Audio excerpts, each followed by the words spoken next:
लंबे समय के बाद लेबनान में शहीद सैयद हसन नसरल्लाह की तदफीन यानी कि सुपुर्दे खाक की तैयारी हो रही है। किस दिन शहीद सैयद हसन नसरल्लाह की तदफीन होगी, आपको इस वीडियो में आगे बताऊंगी। वहीं खबर है कि इस्राएली मीडिया में इस वक्त गुस्से और शिकवे का माहौल है। इस्राएली मीडिया परेशान है क्योंकि लेबनानी लोग अपने घर लौट रहे हैं, उनकी तस्वीरें सामने आ रही है, लेकिन उनके लोग यानी कि इस्राएलियों के लौटने की तस्वीरें सामने नहीं आ रही है। पूरा मामला क्या है आपको आगे बताऊंगी। इसके अलावा कई बड़ी खबरें दोस्तों जो मिडिल ईस्ट से जुड़ी है उसको लेकर हाजिर हूँ। एक एक खबर आपको पूरे डिटेल के साथ बताऊंगी, लेकिन उससे पहले आपसे गुजारिश करना चाहती हूँ दोस्तों, आप वीडियो तो देखते हैं लेकिन वीडियो लाइक नहीं करते, इसलिए पहले लाइक करिए, उसके बाद कमेंट में आप जिस इलाके से हमारा ये वीडियो देख रहे हैं वहां का नाम जरूर लिखा करिए। चलिए अब शुरू करते हैं आज का वीडियो। द लाइव टीवी, सच सबसे आगे। आदाब दोस्तों, मेरा नाम है मिसबा खान और आप मुझे द लाइव टीवी पर देख रहे हैं। दोस्तों आज की सबसे बड़ी खबर लेबनान से जुड़ी है। हिजबुल्लाह के सैयद हसन नसरल्लाह को शहीद कौम का दर्जा दिया गया है और अब लेबनान में शहीद सैयद हसन नसरल्लाह की तदफीन यानी कि उनको दफनाने की तैयारी हो रही है। लेबनान की पार्लियामेंट में प्रतिरोध के प्रतिनिधि इब्राहिम अल मुसावी ने ऐलान किया है कि जल्द ही सैयद हसन नसरल्लाह की तदफीन यानी कि जो दफनाने की रस्म है उसका वक्त और तारीख बताई जाएगी। अब दूसरी खबर पर आते हैं जो इस वक्त इसराइल और लेबनान के बीच के हालात को लेकर है। इस्राएली मीडिया में गुस्से और शिकवे का माहौल है। वजह है लेबनानी आवाम जो इसराइल की बमबारी की वजह से अपने घर छोड़ने पर मजबूर हुई थी, लेकिन 60 दिन के सीजफायर के ऐलान के बाद अब धीरे धीरे अपने घरों को वापस लौट रही है। वहीं इसराइल के उत्तरी इलाकों में बसे सेटलर्स अब तक अपने इलाकों में नहीं लौट रहे हैं। इसी को लेकर इस्राएली मीडिया परेशान है कि लेबनानियों के घर लौटने की तस्वीरें तो आ रही हैं, लेकिन उनके लोगों के लौटने की तस्वीरें नहीं आ रही है। अब कलेजा पीट रहा है वहां का मीडिया क्योंकि सीज फायर को लेकर पहले ही सारे इस्राएली फायर है नेतन्याहू पर और अब लेबनानियों के खुशी खुशी घर लौटने की तस्वीरें देखकर इसराइलियों के सीने पर सांप लौट रहा है। इसी पर इस्राएली मीडिया सवाल भी उठा रहा है कि अगर हमने लेबनान को इतना बड़ा झटका दिया है तो फिर उनकी आवाम लौट रही है और हमारे लोग अभी भी बाहर क्यों हैं।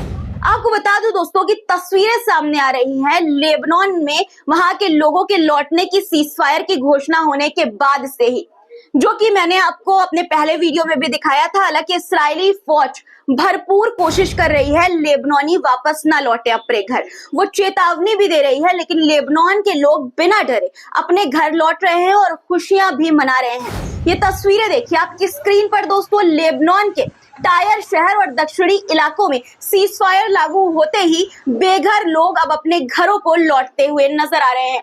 रोड पर गाड़ियां ही गाड़ियां चमक रही है। लेबनानी दक्षिणी हाईवे पर सुबह से ही गाड़ियों की लंबी कतारें लगी हुई हैं। जंग की वजह से जो लोग अपने ही वतन में दरबदर हो गए थे, अब उनके लिए राहत की शुरुआत हुई है। इसी को देखकर इसराइल अब जल भुन रहा है।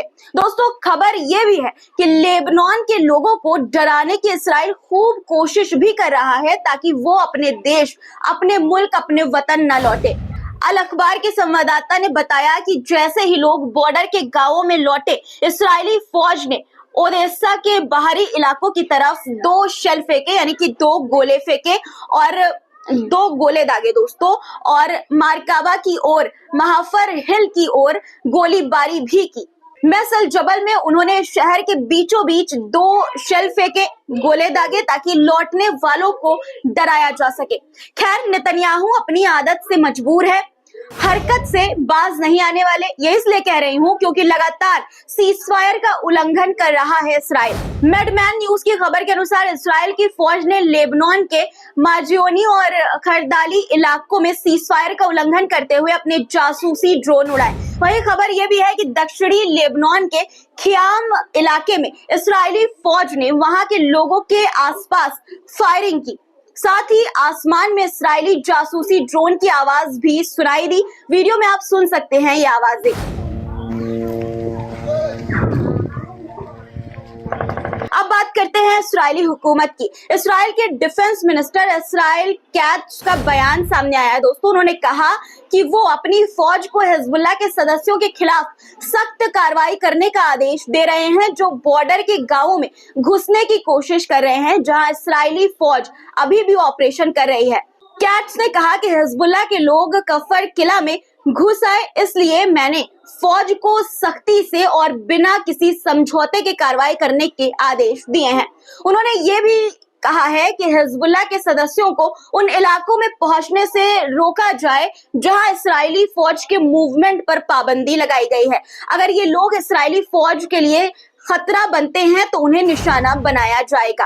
अब आपको एक और वीडियो दिखाना चाहती हूँ। देखिए आपकी स्क्रीन पर वीडियो है कि कैसे सीजफायर के बाद लेबनान के दक्षिणी इलाके एता अल शाब में लोगों ने इस्राएल की फौज यानी कि आईडीएफ द्वारा लगाए गए झंडे नीचे उतार दिए। देख सकते हैं आप वीडियो में कि इस्राएली झंडे को जमीन पर गिराने के बाद उसे जलाया भी जा रहा है, उसे जला दिया गया।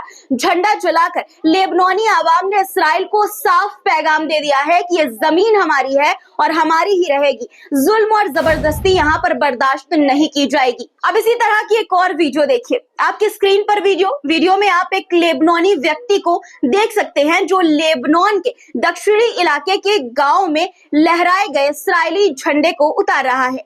दरअसल ये गांव पहले इस्राएली फौज के कब्जे में था। अब सीजफायर के बाद लेबनान के लोग इस्राएल के झंडे को उखाड़ कर अपने देश से बाहर फेंक रहे हैं और जला रहे हैं।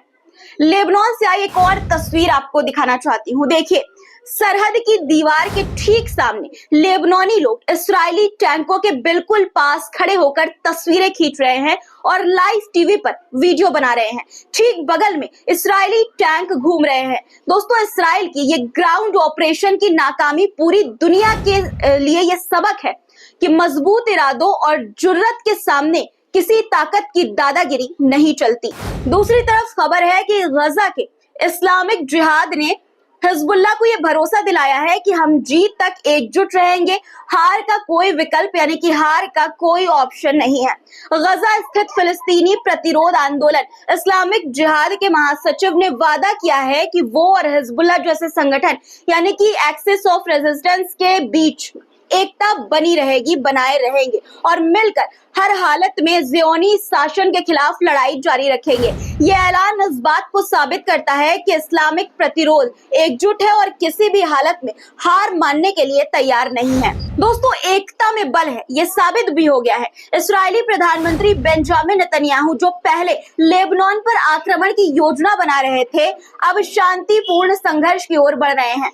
हाँ सीजफायर के उल्लंघन की खबरें आ रही हैं, लेकिन दोस्तों उन्होंने सीजफायर किया है, ये बड़ी बात है और ये दिखाता है कि कैसे उन्होंने हार मान ली है। हिजबुल्लाह की ताकत और उसकी रणनीतियों ने उन्हें इस बात पर मजबूर कर दिया है कि वो सीजफायर की घोषणा करे। नेतन्याहू का कहना था कि इस्राएली सेना लेबनान के एक भी गांव को कब्जा करने में नाकाम रही। हालांकि हिजबुल्लाह ने 60 दिनों के भीतर ज़ियोनी सेना को जबरदस्त नुकसान पहुंचाया। हिजबुल्लाह ने अपनी मिसाइलों और ड्रोन के जरिए इस्राएली सैन्य ठिकानों पर सटीक हमले किए, जिससे इस्राएली शासन पूरी तरह से हिल गया। इस्राएली शासन को इन हमलों ने पूरी तरह से हिलाकर रख दिया। नेतन्याहू के अपने मंत्री ने भी इस युद्ध विराम यानी कि सीजफायर को हार मानने की एक सूरत माना है। प्रेस टीवी की खबर कहती है कि हिजबुल्लाह ने ज़ियोनी सेना को इतनी सख्त चुनौती दी है कि इस्राएली सैनिकों को लेबनान में कोई भी जमीन कब्जा करना मुश्किल हो गया है। 2006 की तुलना में इस बार इस्राएली सेना को कहीं अधिक नुकसान हुआ है। हिजबुल्लाह ने अपनी धरती की रक्षा करते हुए उन ठिकानों को निशाना बनाया जो ज़ियोनी सेना के लिए काफी अहम थे। इस्राएली सैनिकों के पैरों तले जमीन खिसक गई और वो वापस लौटने पर मजबूर हुए।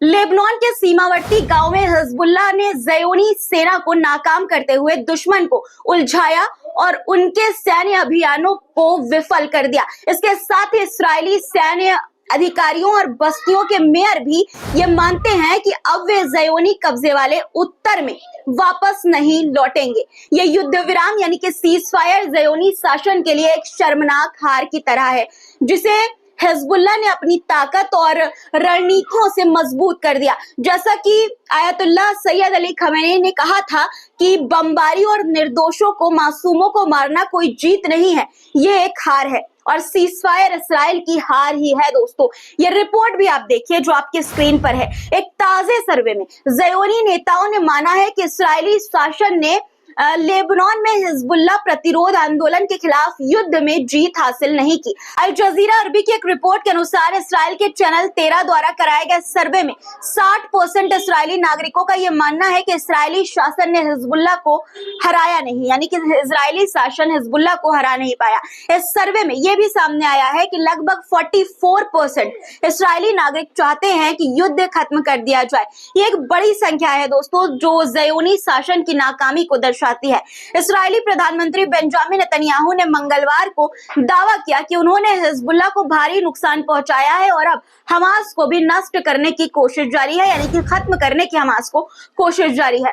लेकिन उनके इस बयान को ज़योनी नेताओं ने खुलकर आलोचना की है। उनके इस बयान की इस्राएली नेता अविगदोर लिबरमैन ने इस पर प्रतिक्रिया देते हुए कहा कि नेतन्याहू ने अंतिम और पूर्ण जीत की बात की, लेकिन ये नहीं बताया कि जीत किसकी हुई।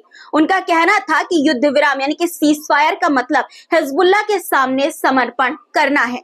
दोस्तों, इसराइल और लेबनान के बीच सीजफायर समझौते के बाद बेरूत के दक्षिणी उपनगर में लोग हिजबुल्लाह के झंडे लहराते हुए नजर आए।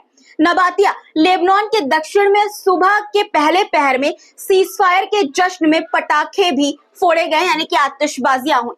दोस्तों, आज के लिए फिलहाल इतना ही। फिर मुलाकात होगी आपसे इसी तरह के कुछ नए मुद्दों के साथ। तब तक के लिए अपना रखिए ख्याल और हाँ, वीडियो को लाइक जरूर कर दीजिएगा और कमेंट में जैसा कि आप हर रोज करते हैं बिल्कुल वैसा ही कीजिएगा। फिर मुलाकात होगी आपसे कुछ नए मुद्दों के साथ। तब तक के लिए अपना और अपने परिवार वालों का ख्याल रखिए। खुदा हाफिज। द लाइव टीवी, सच सबसे आगे।